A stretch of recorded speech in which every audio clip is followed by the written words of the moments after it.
Kaya na po kami sa area sa Barangay Ranso.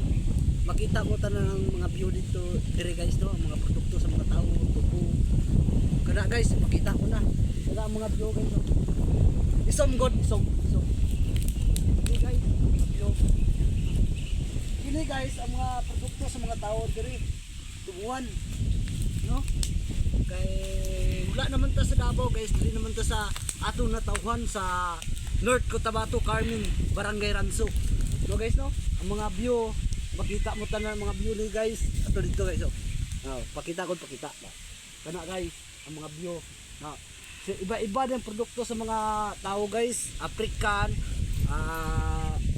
tubo, mais. Dire guys, ang produkto sa mga tao di bibo din naman sa Ranso guys. Kung gusto ko magkanto di sa Ranso, Barangay Ranso guys, i-PM lang ko.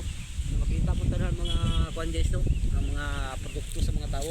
Ang kauban ko guys, isa taon ko lang si Kabaraks Vlog at saka pamangkin ko, Saira. No mga guys, ang cameraman ko karon si Saira. Thank you for watching po guys.